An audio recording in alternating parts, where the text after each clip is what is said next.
두 증인의 사역과 휴거 시기의 연관성. 두 증인의 사역에 대하여 두 증인이 사역하는 때는 전 3년 반 1260일이라고 성경에 기록되어 있다. 그들은 왜 전 3년 반에 갑자기 나타나서 무슨 사역을 하는 것일까? 내가 나의 두 증인에게 권세를 주리니 그들이 베옷을 입고 1260일을 예언하리라. 그들이 권능을 가지고 하늘을 닫아 그 예언을 하는 날 동안 비가 오지 못하게 하고 또 권능을 가지고 물을 피로 변하게 하고 아무 때든지 원하는 대로 여러 가지 재앙으로 땅을 치리로다. 요한계시록 11장 3절에서 6절. 계시록 11장을 근거로 두 증인의 사역을 보면 첫째, 휴거 후 혼란에 빠진 남은 자들, 교회의 일원이지만 미지근한 자들에게 복음을 전파하고 회개를 촉구하는 것이다. 그들이 베옷을 입고 예언하는데 베옷은 회개의 상징성을 가지고 있다. 둘째, 전 3년 반 동안 하나님을 거부하는 불신자들에게는 재앙을 보내서 회개하고 복음을 받아들이도록 하는 것이다.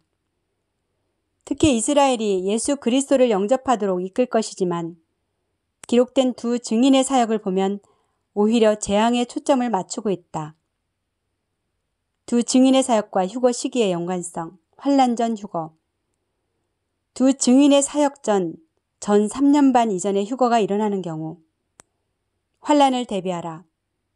신실한 성도들이 휴거가 되고 난 후 충격에 빠진 지상에 남은 자들에게 회개를 촉구하고 불신자들에게는 하나님의 존재를 인식시키면서 대환란을 앞두고 땅에 사는 자들에게 재앙의 전조를 내린다. 두 증인의 사역의 대상이 성도가 아니라 땅에 사는 자들임을 강조하고 있다. 이들이 활동하는 3년 반 동안 비가 오지 않아 기근이 심각해질 것이다. 환란 중 휴거. 두 증인의 사역 중 전 3년 반에 휴거가 일어나는 경우 짐승의 표를 받지 마라. 두 증인의 사역은 짐승의 표를 받지 않도록 경고하고 격려하는 것이 될 것이다.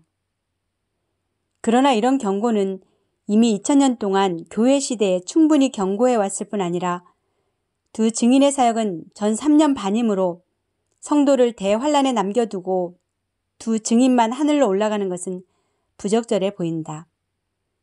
환란 후 휴거. 두 증인이 사역 후 3년 반에 휴거가 일어나는 경우 순교하라. 두 증인의 역할은 대환란을 인내로 통과하도록 순교 정신을 불어넣는 것이다. 그러나 참 선지자는 대환란의 현장에서 함께 환란을 받아야만 하는 것이다. 그러나 이들의 사역은 복음을 거부하는 땅의 백성들에게는 재앙으로 맞서기 때문에 대부분의 인류는 이들을 증오한다. 두 증인은 누구인가? 두 증인의 정체성에 대하여 두 증인을 상징으로 볼 것이냐, 문자적으로 볼 것이냐에 따라 해석이 달라지므로 몇 가지 소개하면 다음과 같다. 계시록은 두 증인을 선지자로, 두 촛대로, 두 감람나무로 소개하고 있는데 성경에 기록된 선지자는 모두 유대인이었으므로 두 증인이 이방인일 가능성은 높지 않다. 첫 번째, 모세와 엘리야다. 두 증인의 입에서 불이 나오고 비가 오지 않게 하며 물을 피로 변하게 하는 사역은 모세와 엘리야를 연상케 한다. 물을 피로 변하게 한 것은 모세가 애굽에 10가지 재앙을 내릴 때의 이적이고 하늘에서 불이 내리고 비를 오지 않게 한 사역은 엘리야가 행했던 이적이다.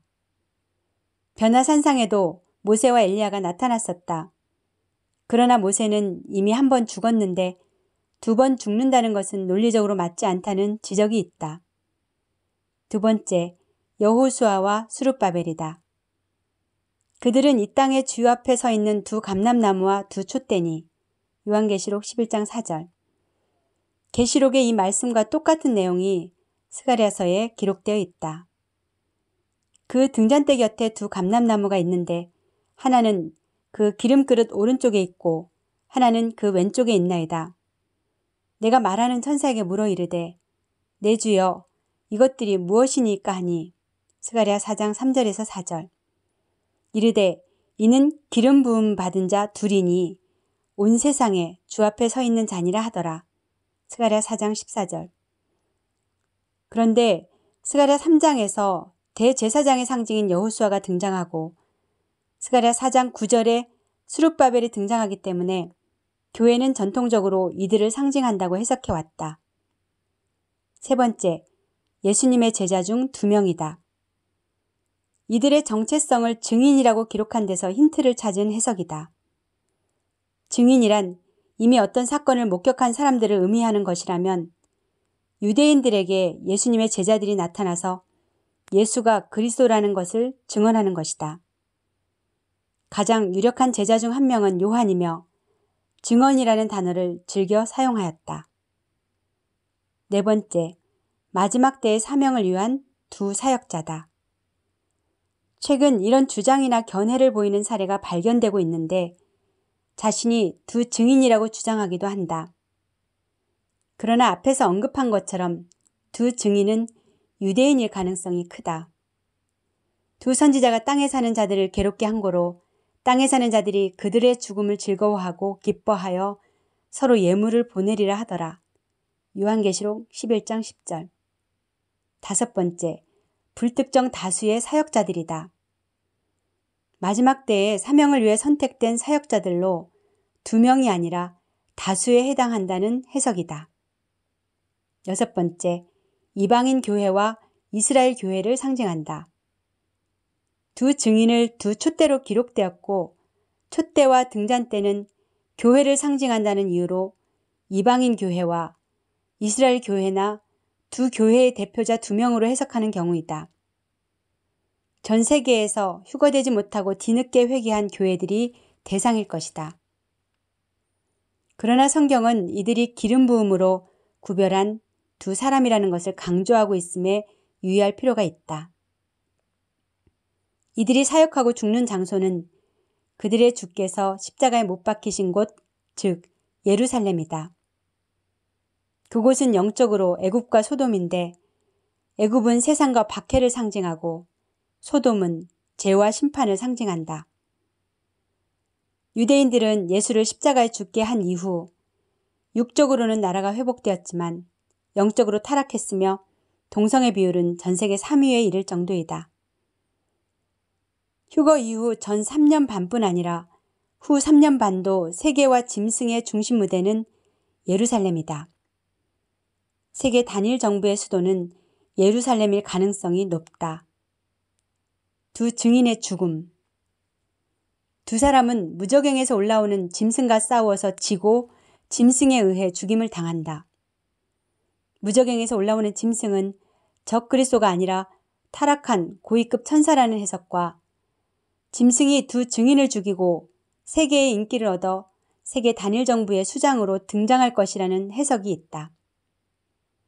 2대1의 전쟁이 치열하게 전개되겠지만 2 증인은 패하는데 이는 본격적인 짐승의 시대가 도래함을 의미한다. 또 다른 해석은 이 전쟁을 영적 전쟁으로 해석하여 7년 환란이 시작되면 교회가 영적 기갈 상태에 이를 것이라는 주장이다. 2 증인의 부활. 2 증인은 산채로 휴거되는 것이 아니라 죽었다가 부활하는 모습을 취한다. 3일 반 후에 2 증인의 시체에 하나님의 생기가 들어가 다시 살아나고 구름을 타고 하늘로 올라간다. 이들이 하늘로 올라가는 모습을 세계인들이 목격하게 되는데 아마도 TV로 중계하게 될 것이다. 이미 그들의 시체가 땅에 묻히지 못하고 죽은 모습을 세계 방송에서 떠들썩하게 방송하며 기뻐했던 터다. 휴거는 비밀스럽게 진행될 것으로 알지만 2 증인은 모든 사람이 보는 상태에서 구름 타고 하늘로 올라가기 때문에 이것이 교회의 휴거라고 말하기는 어렵다.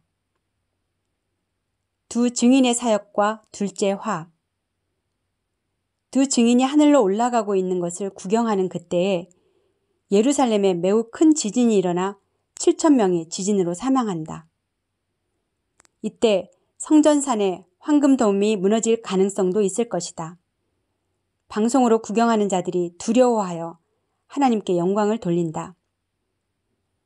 1260일간의 두 증인의 사역과 큰 지진을 둘째 화로 기록되었는데 세계는 이제 짐승의 시대로 인한 셋째 화가 준비된다.